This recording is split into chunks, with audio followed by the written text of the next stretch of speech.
Hi everyone, I'm Petra Van Dale. I'm a life coach and advocate for survivors of narcissistic and emotional abuse. It's been a while. I think it's three and a half weeks. I don't know. I don't maintain a regular time for posting videos. It's just whenever I have the time and whenever I feel inspired to do a video. So please bear with me. So today, gaslighting is on the menu. And as you know, as so many of us have experienced,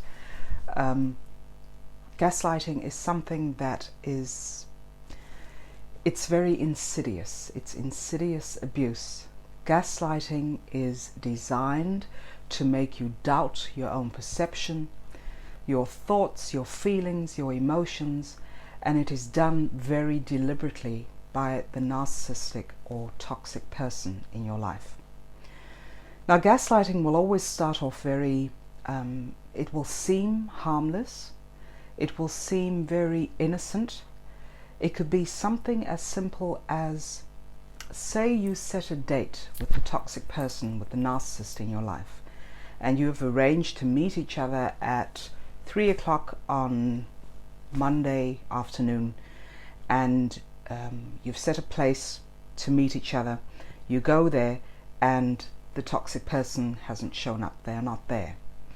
And so you will get in touch with them. You will ask, well, you know, where are you? I'm waiting here. We had arranged to meet Monday afternoon at 3 o'clock. And where are you? And they will turn the script. They will flip the script on you and say, no, I said Tuesday at 1 that we were going to meet. And this is done very deliberately because they will not take the blame or not take responsibility for maybe a misunderstanding or even deliberate crazy making. They rather turn it around, put the blame on you and tell you, you heard me wrong, you didn't get the time right, you got the days mixed up, so the blame is put on you. Now, if this happens in the beginning stages, you will just chalk it down to it really being a misunderstanding, and you won't think anything more of it, and leave it at that.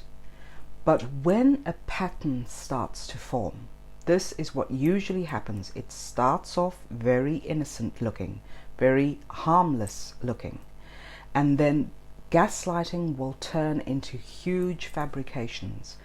You know, it can involve very serious situations in life as well, where there may be a circumstance where the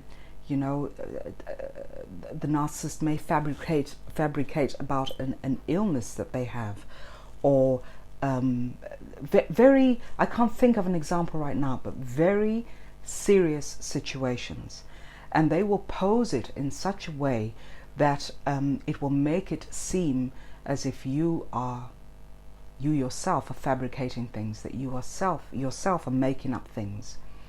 And this is very detrimental to your emotional health, your mental health, your physical health, because there comes a point where you start believing every single thing that the toxic person says to you. This is what gaslighting is.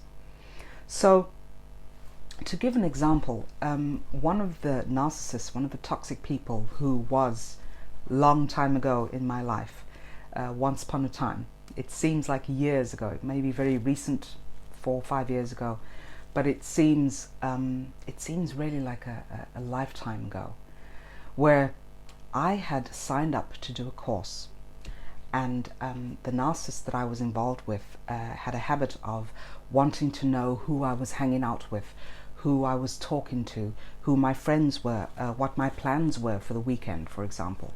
You know, all the stuff that in the beginning I thought, oh, that's sweet. She's really interested in who I am and what I'm doing and who I'm hanging out with. But I had signed up for a course. This was several years into our friendship. And it was a course on business and on coaching, those two combined. And I had signed up for it and I had told her about it. But my intuition told me at that point, don't give out too much information on what you're doing.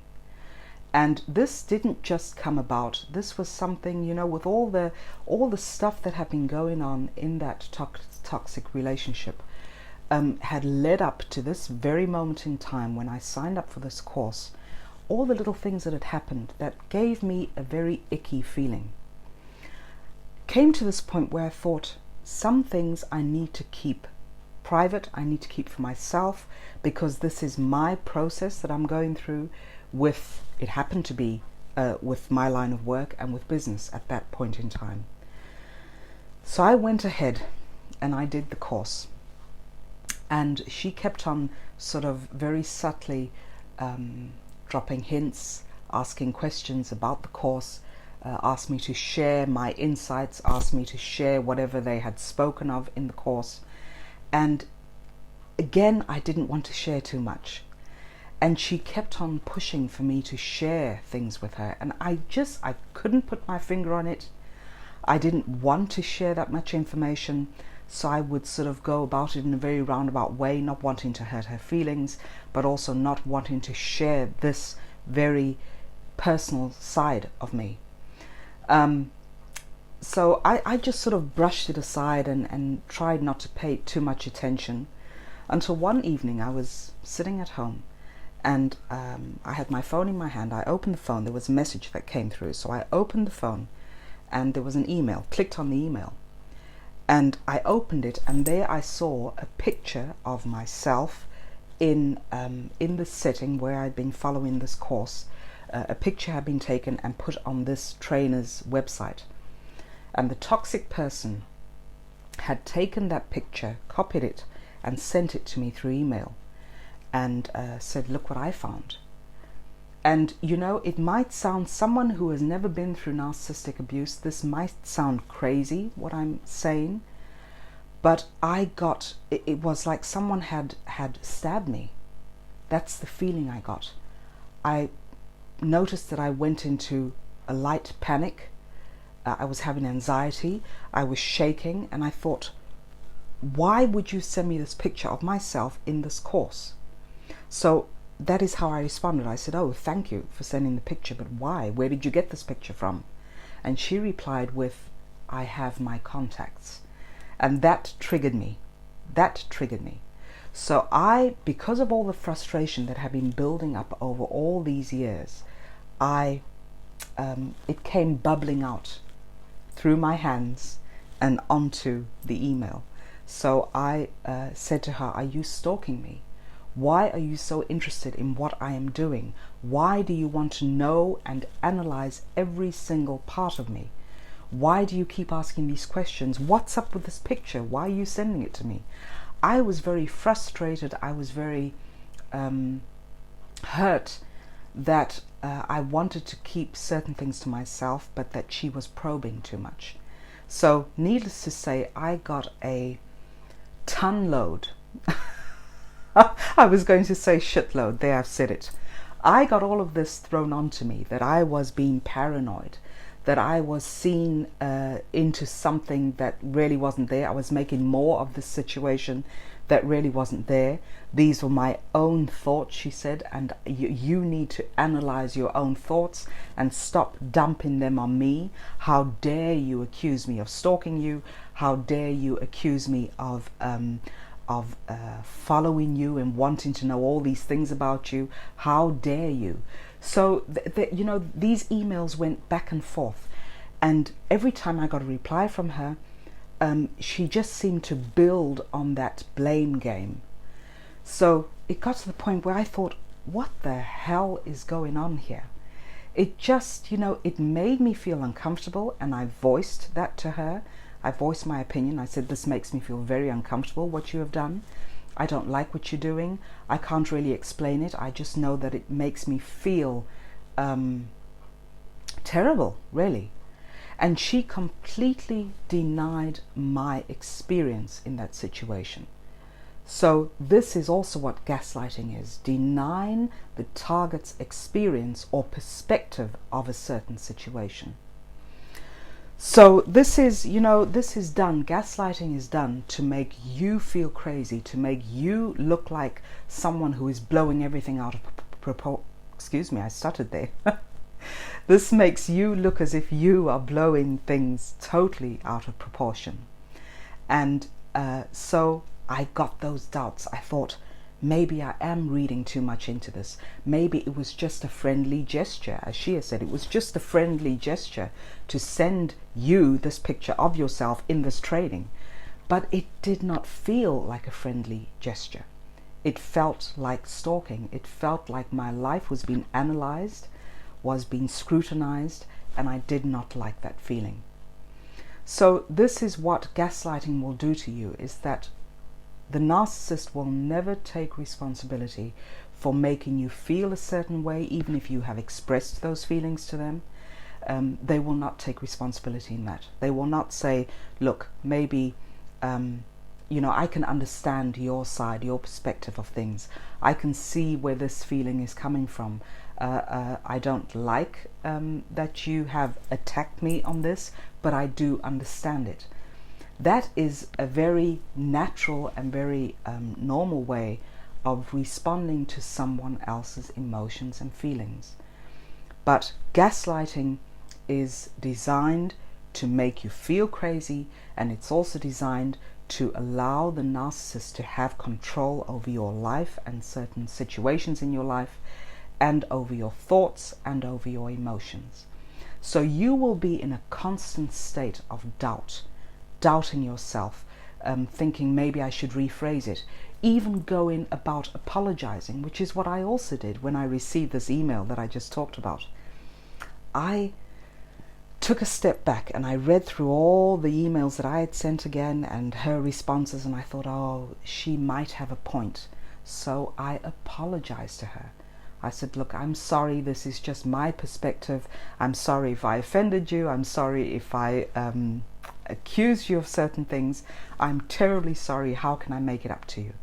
And that apology was just totally ignored, was dismissed.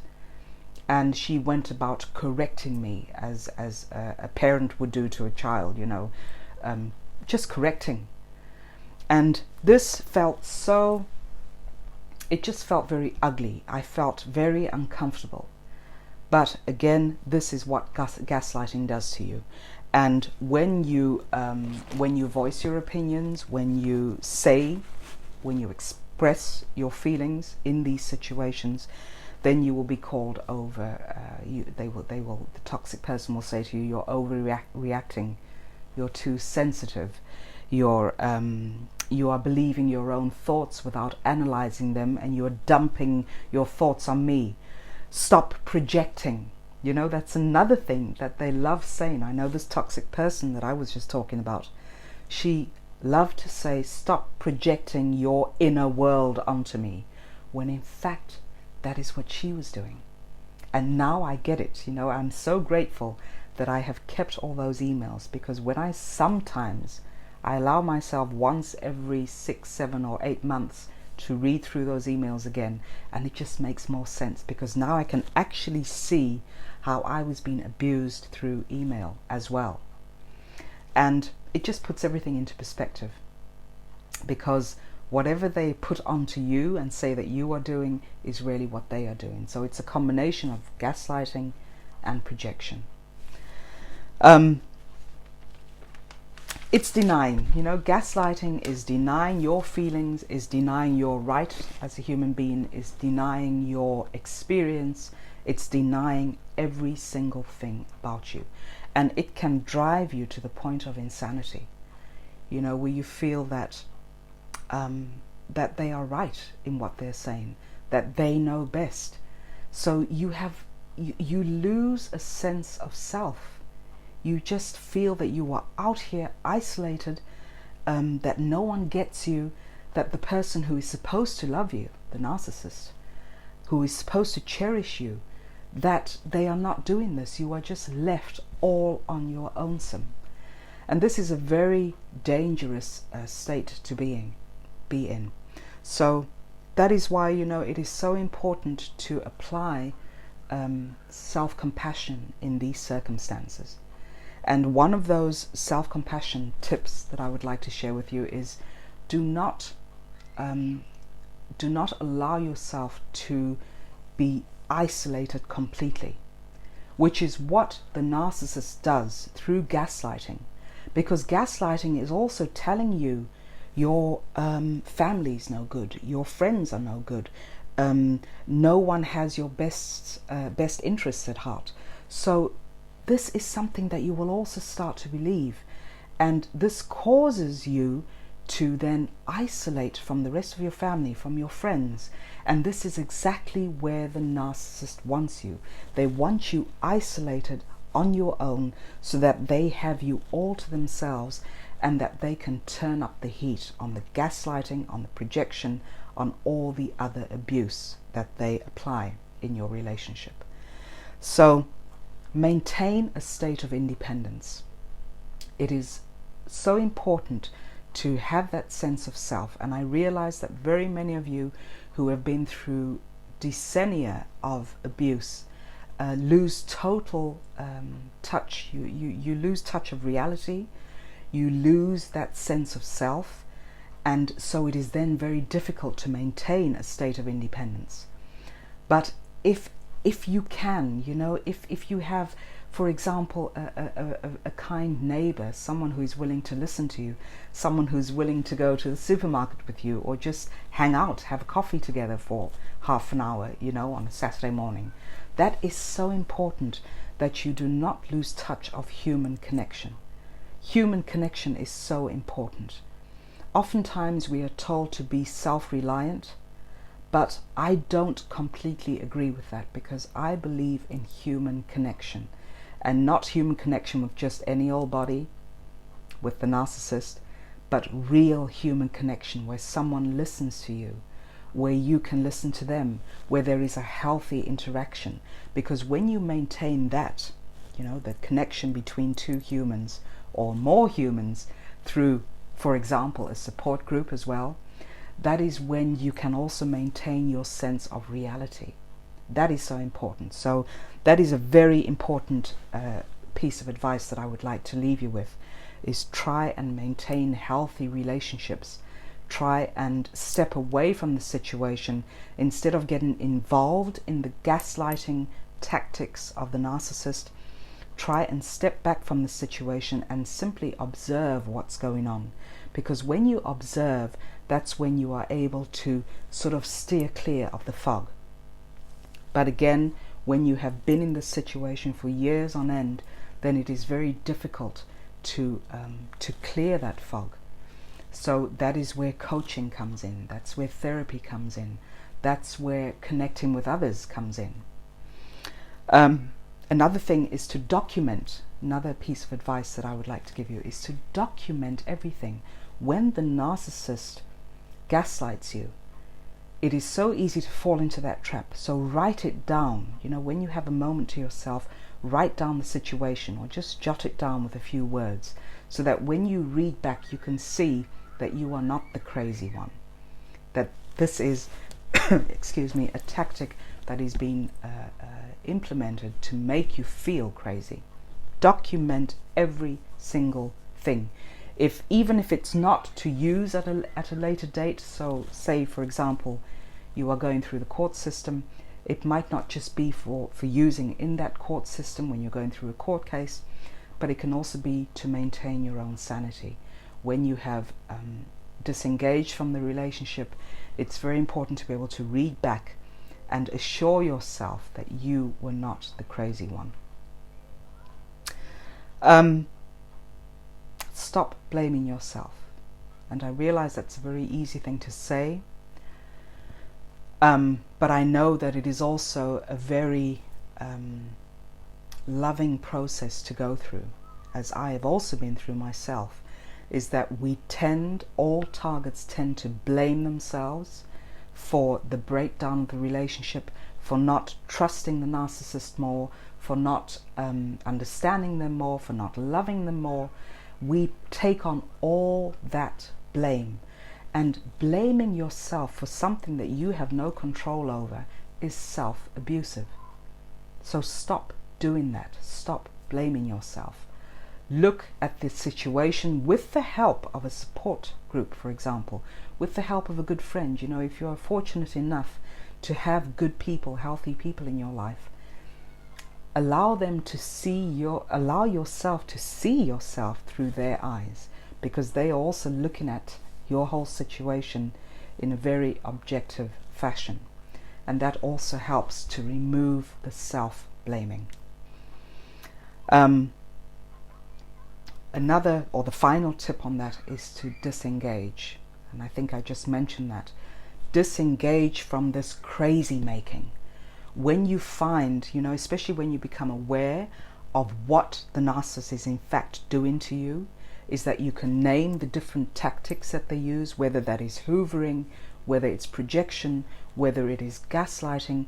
When you have those terms and you understand those terms, that's when that works to your advantage, because then you can view the situation that you are in. When you are being gaslit or gaslighted, you can view that situation and see where you do not have to engage them in that. So let them, you know, even the narcissist is entitled to their opinion. They are entitled to do whatever they want to do. But you are also entitled to step back and not get involved in their games of drama, in their mind games, in their chaos. You can just step back, even if that means becoming silent. Because what we often do when we are being gaslighted, gaslit, whatever, use whatever term fits for you. When we are experiencing that, it is so easy to start defending ourselves, to saying, no, you did tell me that we were going to meet Monday afternoon at 3 o'clock and not Tuesday afternoon at 1. You know, so you start defending yourself, you start defending the whole situation. Disengage from that. Stop doing that, because that even you're pouring more fuel onto the situation, and this is what the narcissist loves, because you are then feeding them, you are fueling them. So disengage. So, you know, just become very aware. If anything, educate yourself more on narcissistic abuse. Educate yourself on all these different terms that are used that may seem, it may seem like one ball of confusion, but when you start reading up on narcissism, when you watch videos like these on narcissism, that is when you are able to put a term, to put a label on whatever it is you are going through, and that is when the fog starts to lift. That's when you realize that you are seriously dealing with a personality disorder, and looking at it from a spiritual point of view, you are dealing with very evil energy. And when you become aware, that is when you are able to take the steps into protecting yourself, removing yourself from toxicity, and then starting on your process of healing. So it is very important to educate yourself. And you know, sometimes I think I should stop making videos on narcissistic abuse and focus more on the healing, but I want to create that balance, because so many of you are just becoming attuned to what you have really experienced, and so you are looking for that information on narcissistic abuse, and others of you who are in a different stage of their healing are then looking for more healing videos. So I want to, and I believe I am, creating the balance between the healing process and just finding out about narcissistic abuse. So, you know, if anything, just keep educating yourself. It is so important to be able to lift that fog and take your life and your experience in a serious fashion, and not be buried under the very, very abusive tactics of the narcissist, one of which being gaslighting. So I hope that has helped some, and you know, please keep sharing your emails and sharing your comments here down below. If you would like to join a support group, once again, so important to find that human connection then I'm going to put the link to the closed support group that I have on Facebook down below the video, and please feel free to join us, to share your story, to share your truth, because that is also very helpful when you are trying to come out of this very evil fog of unconsciousness. That is really what healing is. You know, if I could describe the healing process in a nutshell, I would say it is all about awareness, becoming aware of what you've been through, becoming aware of yourself, aware of your thoughts, aware of your contribution to your own healing. That is what it is all about, raising awareness and becoming aware. So, look forward to speaking to you all next time. Take care of yourselves, and just keep moving forward, if anything. Love to all of you. Bye now.